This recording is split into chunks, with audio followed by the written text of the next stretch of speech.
హైదరాబాద్ ఎల్బీనగర్లో గోడ కూలి ముగ్గురు మృతి చెందారు.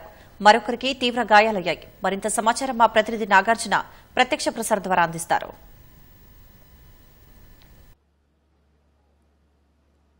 ఎల్బీనగర్లో ఘోర ప్రమాదం జరిగింది. ఒక భవన నిర్మాణానికి సంబంధించి సెల్లార్లో పనిచేస్తుండగా ముగ్గురు కార్మికులు ఇక్కడ మృతి చెందినటువంటి ఘటన చోటు చేసుకుంది. మరొకరికి గాయాలయ్యి వాళ్ళని కూడా స్థానికంగా ఉన్నటువంటి కామినేని ఆసుపత్రికి తీసుకొచ్చారు. అయితే ఇక్కడ ఎం రమేష్ అనేటువంటి ఓనర్ ఇక్కడ కమర్షియల్ బిల్డింగ్ సంబంధించినటువంటి G+4 బిల్డింగ్ని కన్స్ట్రక్ట్ చేసేందుకు ఇక్కడ పనిచేస్తూ ఉన్నారు. ఉదయం కార్మికులు ఇక్కడికి వచ్చి పనిచేస్తున్నారు. వీళ్ళు పనిచేసేందుకు వీరయ్య 53 ఏళ్ల వీరయ్య, అతని కొడుకు రాము, దగ్గర బంధు వాసు, వీళ్ళు ముగ్గురు. దాంతోపాటుగా భిక్షపతి అనేటువంటి మరొక వ్యక్తి కూడా ఇక్కడికి వచ్చి ఆ పనిలో పొద్దున 10 గంటల సమయంలో ఇక్కడ పనిచేసేందుకు వచ్చారు. అయితే ఈ రాడ్ బెండింగ్ సమయంలో పనిచేస్తున్నటువంటి సమయంలో ఆ ఎదురుగా ఉన్నటువంటి మట్టి పెల్లలు ఏవైతే ఉన్నాయో, అంటే సెలార్ వర్క్ కావడంతో పైన ఎలాంటి ప్రొటెక్షన్ లేకపోవడంతో అక్కడ ఉన్నటువంటి ఆ మట్టి పెల్లలన్నా కూడా ఒక్కసారిగా వాళ్ళ మీద పడిపోవడంతో ఊపిరాడక అక్కడికే మృతి చెందారు. అయితే ఇక్కడ ఉన్నటువంటి స్థానికులు, ఇక్కడ పనిని పర్యవేక్షిస్తున్నటువంటి సూపర్వైజర్ వెంటనే పోలీసులకి స్థానికులకు సమాచారం అందించారు. వెంటనే పోలీసులు, ఫైర్ సిబ్బంది ఇక్కడికి వచ్చి, DRF సిబ్బంది ఇక్కడికి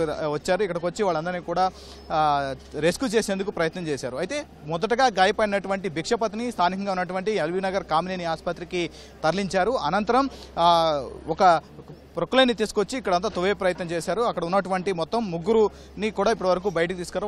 ముగ్గురిని కూడా మృతదేహాలని పోస్టుమార్టం నిమిత్తం గాంధీకి తరలించినట్టుగా తెలుస్తుంది. అయితే ఈ ఘటనపై లోపల మరికొంతమంది ఉన్నారనే అనుమానంతో ప్రస్తుతం తవ్వకాలు కొనసాగుతున్నాయి.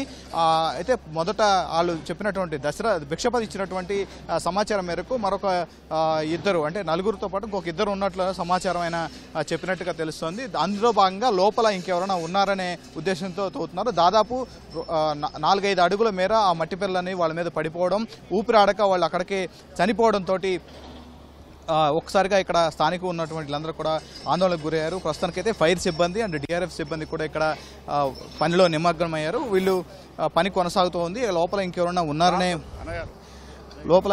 ఉన్నారనే ఉద్దేశంతో ఇక్కడ పనిని కొనసాగిస్తున్నారు. అయితే DRF సిబ్బంది పాటు ఫైర్ సిబ్బంది ఇక్కడ వర్క్లో నిమగ్నమయ్యారు. అయితే ఇప్పుడు ఫైర్ సిబ్బంది ముందస్తుగా ఇక్కడికి చేరుకొని ఉన్నటువంటి మట్టిని అంతా కూడా తొలగించి వాళ్ళని కాపాడేందుకు ప్రయత్నం చేశారు. అనంతరం పోలీసులు కూడా ఇక్కడ చేరుకొని భారీగా ఇక్కడికి ప్రజలంతా కూడా ఇక్కడ గుమ్మగూడడంతో ఇక్కడ కొంత ఆందోళనకర వాతావరణం నెలకొనడంతో వాళ్ళందరినీ కూడా ఇక్కడి నుంచి పంపించి వేశారు.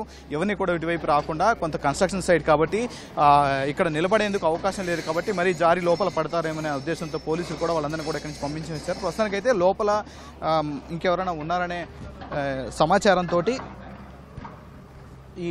ఇంకా తవ్వకాలు కొనసాగిస్తున్నారు. ప్రస్తుతానికైతే పోలీసులు ప్రాథమికంగా ఉన్నటువంటి సేకరించినటువంటి వివరాల ప్రకారం వీళ్ళు పెద్దంబర్పేటకు చెందినటువంటి వీరయ్య, అతని కొడుకు రాము, దగ్గర బంధువైనటువంటి వాసు, 19 ఏళ్ల వాసు కూడా ఇక్కడ పనిలోకి వచ్చినట్టుగా తెలుస్తుంది. వీళ్ళందరూ కూడా పెద్దంబర్పేటలో నివాసం ఉంటున్నారు. ఇక్కడ ఉన్నటువంటి ఓనర్ ఎవరైతే ఉన్నారో అతను ఒక వ్యక్తి ద్వారా వీళ్ళని ఎంగేజ్ చేసుకొని పనిలో చేసుకొచ్చినట్టుగా తెలుస్తుంది. అయితే ఓనర్కి సంబంధించినటువంటి వివరాలు ఇప్పటివరకు పోలీసులు తెలపలేదు.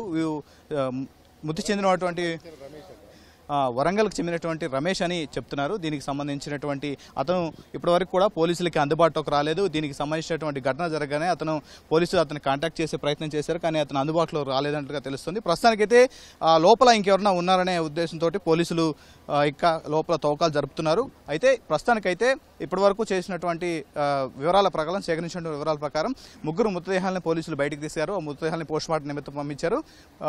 గాయపడినటువంటి భిక్షపతిని కామినేని ఆసుపత్రిలో ఆయన చికిత్స పొందుతున్నారు. అతని నుంచి కొన్ని వివరాలు కూడా సేకరిస్తున్నారు. సో ఈ ఘటనకు సంబంధించి ఎల్బీనగర్ పోలీసులు కేసు నమోదు చేసి దర్యాప్తు కొనసాగిస్తున్నారు. ప్రస్తుతానికైతే ఇక్కడ ఘటనా స్థలంలో DRF అండ్ ఫైర్ స్థానిక పోలీసులు కూడా రెస్క్యూ ఆపరేషన్ ఇంకా కొనసాగుతోంది. ఓటు